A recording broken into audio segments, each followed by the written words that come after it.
What is up, bros? Me, Josh here, and this week's Ship of the Week, my series where I go over the ship I had the most fun with in the past week of World of Warships. If you guys missed last week's episode, we went over the Tier 5 Terror of the Merman, so be sure to check that out. I'll put a link down below. But this week's ship is the Shimakaze. Now, this is a line, the IGN Destroyer line is a line I have not had fun with in a long time in high tiers. It's been very, very weak, and I just haven't enjoyed playing the line at all. But the Shimakaze for me has actually kind of grown on me, and it's mainly because the USN line, which used to be, in my opinion, the strongest line outside maybe the Russian line, depending on how you look at it, since the nerf to stealth fire, the change to stealth fire, in my opinion, the IGN line has gotten much, much stronger. Now, bear with me on this ship. It's been so long since I played this ship. I have a super, super old build. I have a stealth fire build I ran on this. I actually made a video on it a long time ago. So I haven't even changed this captain. This is my Kamikaze R captain.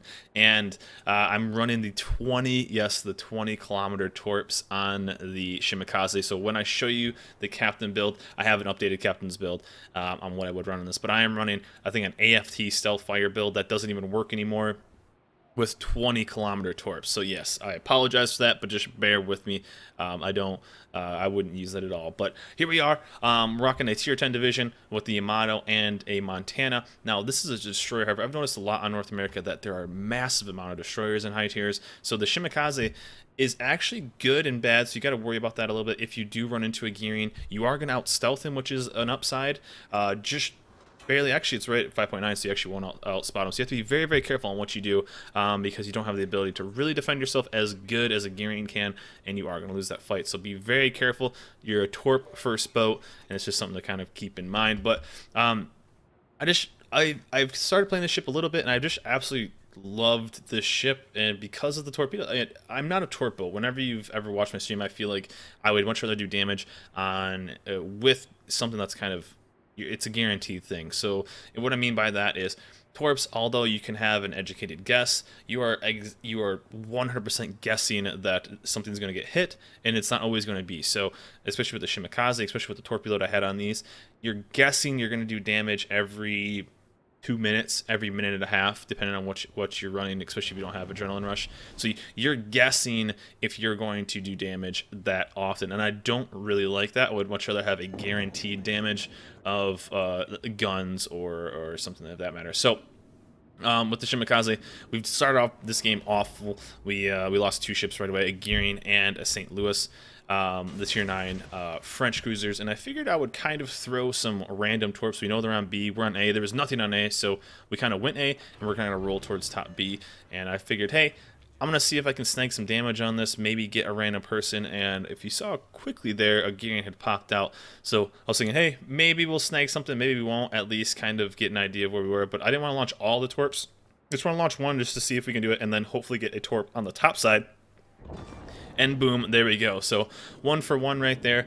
We snag a Gearing, and that's the best part about the Shimakaze is if you are going to hit a torp on anything that's a destroyer, you're probably going to kill it besides a cab, maybe an Udaloy with survivability expert, or a low roll on maybe like a Shima or Gearing, but everything else is basically just going to die because you're going to do so much damage to him. So he was not rolling in survivability expert, so he dies. We roll a perfect 19,400 damage, and down he goes. So we kind of even up us losing a DD, although we are down a cruiser. I'm thinking maybe I can roll topside, get some torps in that smoke, maybe something still chilling there, and maybe do some decent damage. But really, we're just trying to help out and kind of get back into this game since we had A cap completely locked up, and we're hoping to maybe like push into B and hopefully just kind of throw torps. Because if you are playing the Shimakaze, you kind of want their whole team to be in a general area, because if they're in a general area, that means you can launch torps in a relatively small area and hopefully get a bunch of hits on those and really do a lot of damage. So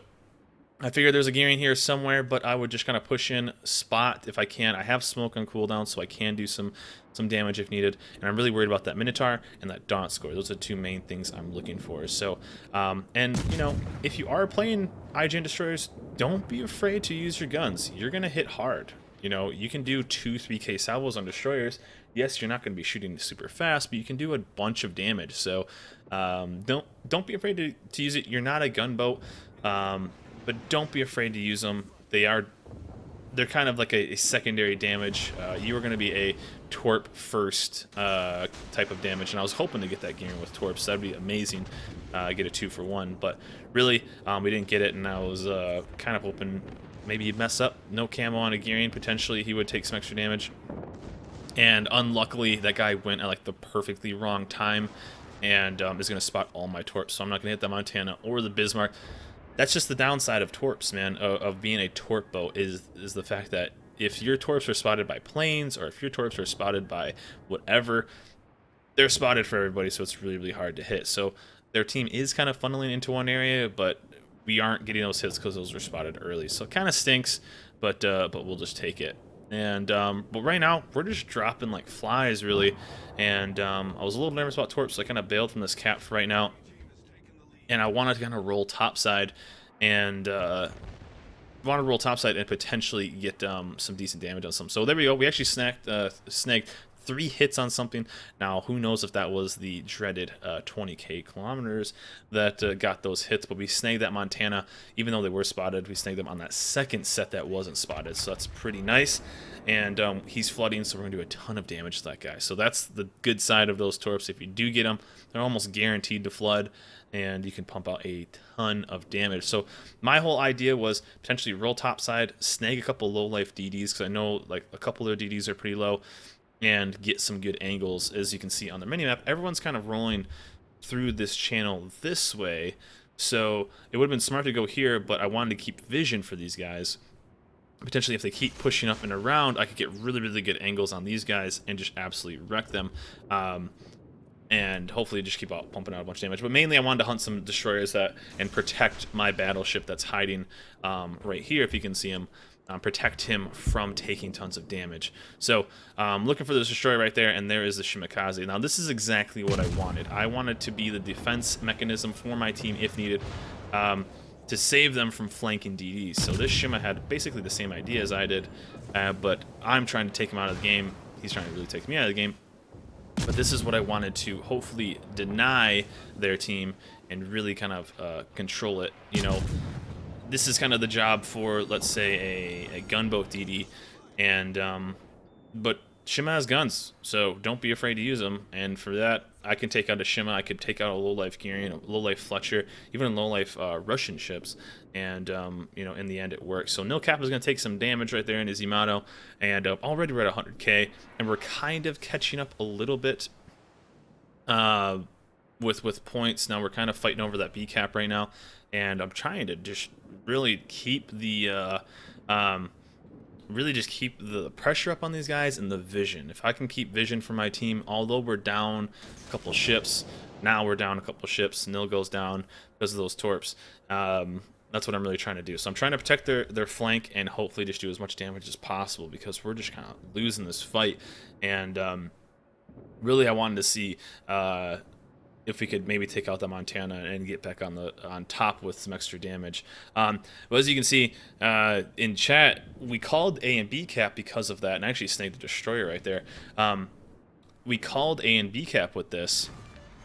I hit the North Carolina, so that was pretty awesome, and that was probably because of the longer range Torps. So I don't really recommend the super long range Torps, but the potential of doing damage late if they aren't spotted is just kind of funny that it's there. And you know, if you do something late night, it's like, what did I hit? That's the old school line of Shimakaze. What did I just hit? I don't even know. Yeah, so we snagged B cap, but as you can see in chat, we had a couple of guys. We called A and B because of how we spawned, and we had 3 guys go C cap, and this happens all the time, I'm sure.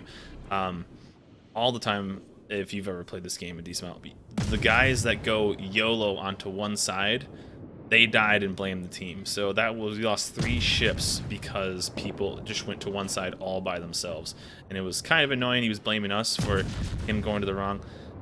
You know, if you're a DD or a stealthy cruiser or something like that, and you have the ability to go, you know, go for it. But don't blame the team for you really going to the wrong side. You know, hopefully, I wish more people kind of realize that.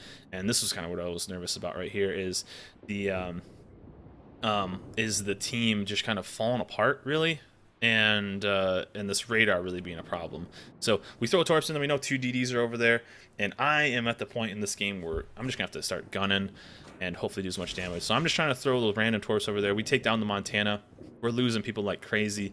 We have a Garion that's chilling a little bit. He's helping out, and we've kind of tied it up with kills. We just killed two ships pretty quick. We know one of the Garion is really low, really low actually, but they still have a Minotaur, Donskoy, 2 Garions, and an Udaloy. So I think 2 of the DDs, 1 Garion and 1 Udaloy is really low. Down goes the Donskoy, which is amazing. And right now we just kind of need to turtle. Now if you can see that Moskva, he can wreck the Minotaur, but he needs to be able to see the Minotaur. So he's down on smoke, or he's down on radar. I didn't have a smoke for him, so I was hoping the Garion could maybe smoke him up and keep him alive. That'd be the best situation. But there's the low Garion. We were hoping that maybe our Moskva could snag him, or even the Garion. But I'm gonna push up. I want to outspot the Udaloy, and if I can, hit the Garion and with a torp or something like that, and just push around and keep up that aggression. Maybe go sit on C cap, because if you see their team is rotating to the north side of C, so that means potentially nothing's on C cap. And if you have the ability to roll that far over, and even if we're going to lose a couple ships, we could easily start rolling and just hold on to 3 caps. So luckily our Moskva pushes in and snag the Udaloy, which is really good. He's one of the gunboats. So they have 3 ships left. A Minotaur that's going to be really hard to kill, but not impossible. You know, a couple torps and he's going to be kind of wrecked. The Minotaur and 2 DDs. One's pretty full life and one is almost dead. So the one thing I was really nervous about, though, was running into the one that had full life, and he would just gun me down. But I wasn't going to be too scared. I was just going to kind of keep that pressure up. Down goes our destroyer. So right now it's 3v3. We have 2 caps. They have 1, and I'm actually capping the 3rd cap. And we have a rune and an Amagi. So the Amagi could easily just tag this guy. Luckily I snagged him with the torp here, and that's the strength of the Shima, is just 1 torp, 17,000 damage. And right now I'm just trying to pump out damage. I'm trying to get torps out, and if I can, he took a flood, and I timed this perfectly right here. Is I was trying to snag a fire. Now, if I snagged him with a fire, I knew that fire would stick, because he had to repair. He wasn't still taking damage, and I was really hoping to. And that would have showed me where the Garion was. So I got a bunch of information just from that shot. If the Garion would have been still on the open side of cap, on the east side of that smoke, the right side of that smoke, we would have known that was where the Garion was. And that's where we would have to be a little careful. So I capped that cap. I shot there, so I know 1 Garion is pushing back around. So I capped the cap, and I'm going to rotate back towards my team. I can't take a Garion out by myself with him having full life. If it is the low Garion, then potentially. But the high life Garion, there's no way. So I pop smoke. That would cut off line of sight, and I'm just going to roll back to the ruin and hopefully help out. So we have the cap, and he's just not going to push into it. So, but I'm really trying to get a fire on the Minotaur. That would have been best case scenario. So there's the Minotaur. He's only got 9,000 life. Now I could probably start shooting, but I just wanted to stay safe. A couple salvos from the Minotaur, and I could be dead, especially with the Garion. So I wanted to play safe, and luckily our Amagi goes PogChamp on this guy and just destroys the last 10k left. Now he does go down, so it wasn't in vain, but he does go down and to the Garion, but he snags the Minotaur at the end. That could have been the swing right there, because the Minotaur can just, with its insane heals, could easily go for it. So we did see the low life Garion, and I figured, hey, let me push to into B cap, and I'll spot, you shoot kind of thing. And if we can take out the low life guy, we should be pretty good. But I didn't want to play too aggressively, because 1 torp spread, you know, 1 detonation, this game's over. So I wanted to play very carefully and just kind of focus. But both the Garions were there, so I didn't really want to shoot. So I threw some torps instead. I probably should have shot that 1 guy, but I'm throwing in a ton of torps on this cap and was hoping this rune would maybe have sonar or something like that. But the play wasn't to push in. Now, they didn't see where the rune runs. They don't know where I am. So I was hoping to maybe get both of them with torpedoes. But I figured they're going to keep rolling towards A. They know I was over at C. So that's where I assume they think where I was going. So what they ended up doing was just kind of turtling this out right at the end, and not much really happened. But I was hoping this maybe Rune would have that and snag this shot. And I don't think mine clicked, but I was hoping he would die right there. Only 1,000 life, so now he knows where the Rune is. He doesn't know where I am still, and so I'm gonna push towards A. And this is when somebody in chat kind of calls like a weird play, and this is where I totally disagree. Is at this point we have the advantage. I can spot the destroyers. I can go in front of this Rune, and the Rune can smash these guys. You know, Rune, a cruiser versus destroyer. That's what you want. So we needed to stick together. And I assume somebody would probably throw that. So as this guy calls here, Shima to A, Rune to C, you don't want to split up in this situation. And now the Rune splits up and you listen to him, but in this situation you want to stick together, because if I go into the situation where I go against both destroyers, I'm gonna die because they're gonna spot me at the exact same time. If the Rune goes into this narrow passageway and gets torped, he's gonna die. So in this situation, you want to kind of stick together and support each other, especially if that guy has sonar or something like that. You want to stick together. You don't want to split up. Two destroyers, one could spot, especially the high life guy, while one torps, or they could do a perfect cross torp. So remember, guys, in late game, stick together and don't really do it. Now he goes on to B cap. It looks like maybe one guy. I don't know where the other destroyer went. It seems like this guy absolutely bailed too. I thought he was going to go straight to A-cap. So I don't really know what these guys did. They were saving on the repair build that doesn't exist anymore, or what. But we don't see these guys the rest of the game. He pops that, but it's just like, I don't know where this other dude went. He was going this channel and absolutely just bailed on it. So I figured I'd push up. That's where the scary gearing was, on that side. And he just kind of popped smoke and just turtled here. I don't know what he was really doing, but he had a play that was potentially a good A, and hopefully he would have got another kill. But that was it, guys. So a nice comeback, especially in this game, and really had a lot of fun with the Shimakaze. But let's bounce to the port, and I'll show you guys what I run and what I recommend running on the captain skills. So here we are back in the port with the Shimakaze, and these are the modules I am running on it. Now, I have stayed with the 20-kilometer torps, so hear me out.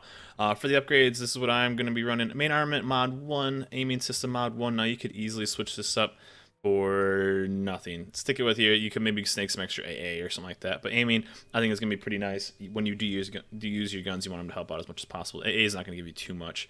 Torpedo reload. Your guns. Now, when I was running the stealth firing build a long time ago, I went with gun control system mod 2 for the extra range. It was actually a pretty fun build, and I had a lot of fun playing it. But since that's not a viable choice anymore, torpedo tubes, you want to get as many torpedoes out as possible. Propulsion, this is what I always run on all my destroyers. Steering gears, avoid as many torpedoes as possible, because if you take one in high tiers, you're probably going to die, or at least basically be dead. Concealment is a no-brainer. Of course, I'm running all the premium consumables. For Captain, now this is the build I didn't run in the video, but I am going to be running currently, and this is what I do run now. Priority target, this is a must-get, I think, for all destroyers. It gives you so much information. And really, almost, I think this is the must-get. I think this is really, really, for a destroyer, I think this is just super, super important to give you as much information as you can, especially as a destroyer. If you're going against USN destroyers, you are going to be at a disadvantage. So letting you know maybe there's 1, 2, 3 destroyers there, and you're going to get way outgunned. It's just time to move on and kind of regroup and hit something else. I think this is super important. Last Stand is the must get at tier 2. Don't get anything else before this. Last Stand is a must. All destroyers get Last Stand. Don't get anything else first. Now for this, I'm going to be going the offensive here and grab Torpedo Armament Expertise. Now this is going to give you 10% faster reload time on your torpedo tubes, so you want to be pumping out as much damage as possible, and you're going to be doing that with your torpedoes. So pick that up first at 3. Concealment, this is what I would grab next. At 10 points, be sure to grab this. You want this. You're a destroyer. Just get this, please. Your IGN destroyer, at least. Get this. You need to be as competitive as possible. Now, this is where the next 7 points, I think, can get used up to your discretion. Since I am running the 20-kilometer torps, I grab Torpedo Acceleration. Now, this is going to bump them down to 16 kilometers, but they are going to be faster now. So this is a pretty good one to snag up. Now you could easily just run the 12 kilometers instead and forego this and grab other stuff and then maybe some other skills. But since I do want to run the torps that I am running, the 20 kilometers with this to bump them down to 16, I would probably grab this first. Now, if you just want to run the 12s, you could grab a survivability expert and then adrenaline rush. Adrenaline rush is amazing for ships like this, spamming torpedoes. So as you slowly take damage throughout the game, you're going to be shooting torpedoes faster. So adrenaline rush is amazing to get on this. And then a survivability expert. Maybe grab adrenaline rush first at 12, run the 12 kilometers, and survivability expert at 15, and then at 17 grab torpedo acceleration, and then skip to the torpedoes that I'm running. Now, this is purely play style. If you don't want to run the 16 kilometers, I feel like you will do decent amount of damage. When I was running the 12 kilometers, I had success in them, but I felt like I really got some extra hits from that 12 to 15 kilometer range. I was getting extra torp hits, so that's why I like the 16 kilometer range, and I wanted a bit of an extra range boost to that. So that's why I do run torpedoes that I run. 12s are going to work out just fine. If you want to be a madman, in my opinion, you can run the 8s, the F3s. I feel like that's way too aggressive for me and my playstyle. You are playing danger close to everything. You're getting in radar range of everything, almost sonar range of everything. So super, super aggressive. I wouldn't run the F3s personally, but I know people do run them. But this is my build right now with my playstyle for the IGN Torps, and I'm really having a lot of fun with this ship recently. I've been playing. It's probably my highest or my most played tier 10 recently, and it's just fun. Now, in my opinion, it's still not a carry ship, like maybe like the Khabarovsk is or the Gearing, because you just are going to get outgunned by a lot of destroyers, and you have to be very, very careful on where you go and what you're doing. But still, a blast to play in the right situations, and you can just rack up so much damage, 2, 3, 4 torp hits, and you're almost 100k already. So really a fun ship. Let me know in the comments below, guys, what you guys think of the Shimakaze, if you guys enjoy the ship. If you think the recent changes to Stealthfire has really buffed or improved the IGN line, which I think has, and has made these ships a lot more fun to play. But that is it for me, guys. This ship of the week is the Shimakaze, the tier 10 IGN destroyers. Remember, like and subscribe, guys, and I will see you guys next time.